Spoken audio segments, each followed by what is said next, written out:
প্রত্যেকটা মানুষ কিন্তু আমরা জাহান্নামের আযাব থেকে বাঁচতে চাই, কেউ কিন্তু জাহান্নামের আগুনে জ্বলতে চায় না।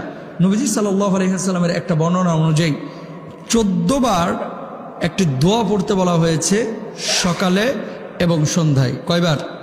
14 বার। সকালবেলায় 7 বার, সন্ধ্যাবেলায় 7 বার। 14 বার যদি কেউ এই দোয়া পড়ে, আল্লাহ নবী সাল্লাল্লাহু আলাইহি ওয়াসাল্লাম বলছেন সে ইন্তেকাল করবে, আল্লাহ রাব্বুল আলামিন তার জন্য জাহান্নামের আগুন নিষিদ্ধ করে দেবে। এই দোয়াটা আপনারা হয়তো অনেকে পড়েন। প্রথমত নামাজের পরে পড়বেন রব্বানা আতিনা ফিদ দুনিয়া হাসানা ওয়া ফিল আখিরাতি হাসানা ওয়া কিনা আযাবান নার। এই দোয়াটা পড়বেন, যেটা সূরা বাকারার 201 নম্বর আয়াতের মধ্যে উল্লেখ রয়েছে। আল্লাহ রাসূল সাল্লাল্লাহু আলাইহি ওয়াসাল্লাম হারিস রাদিয়াল্লাহু তাআলা আনহুকে বলেছেন ফজরের নামাজের পর দুনিয়াবি কথা বলার আগে এই দোয়া 7 বার পড়বে। কেউ কেউ এটাকে দুর্বল বলেছেন, আবার বলে দিই এই হাদিসটাকে দুর্বল বলেছেন, তবে অনেক ইসলামিক স্কলাররা এটাকে আমলযোগ্য বলেছেন। দোয়াটা হচ্ছে আল্লাহুম্মা আজিরনি মিনান নার। জোরে বলেন আল্লাহুম্মা মিনান নার। আবার বলেন আল্লাহুম্মা আজিরনি মিনান নার, আল্লাহুম্মা আজিরনি মিনান নার। হে আল্লাহ, আপনি আমাকে জাহান্নামের আগুন থেকে মুক্ত করুন, মুক্তি দিন। আর আজিরি না মিনান নার যদি বলেন আমাদেরকে মুক্তি দিন, যেটা খুশি আপনি বলতে পারেন। সুনানে আবু দাউদের 5079 নম্বর হাদিস। যদিও সনদের ব্যাপারে দুর্বলতা আছে, কিন্তু অধিকাংশ মানুষ স্কলার বলতেছেন এটা আমলযোগ্য। যদি আপনার মন চায় আপনি করতে পারেন। জাহান্নামের আগুন বড় মারাত্মক জিনিস। ওই সিচুয়েশনে যখন মুখোমুখি আপনি হবেন তখন বুঝবেন যে জাহান্নাম কি এবং কত মারাত্মক, এর তাপ কত মারাত্মক। প্রিয় ভাইরা আমার, জাহান্নাম বড় ভয়াবহ জায়গা। এই পৃথিবী থেকে একদিন আপনিও চলে যাবেন, একদিন আমিও চলে যাব, কেউ থাকবো না আমরা পৃথিবীর বুকে। দুনিয়ার জীবনের পরিসমাপ্তি একদিন ঘটবে।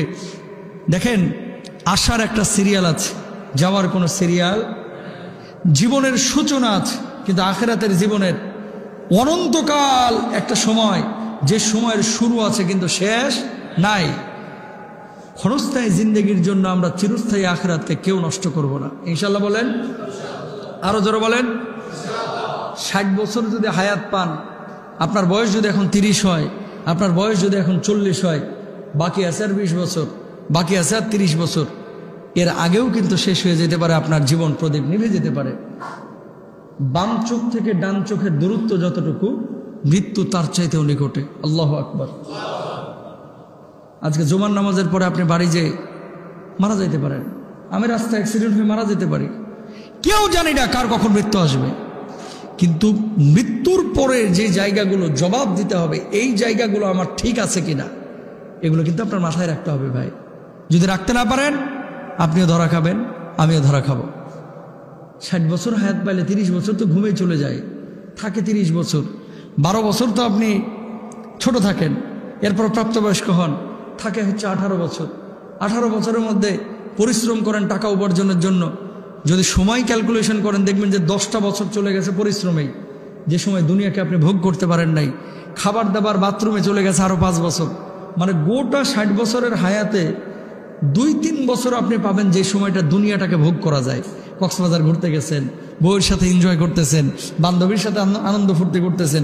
মানে পুরো 60 বছরের মধ্যে 2-3 বছর সময় দুনিয়াটাকে ভোগ করা যায়, কিন্তু এই 2-3 বছরের জন্য মানুষ অনন্তকালের আখিরাতকে নষ্ট করতেছে।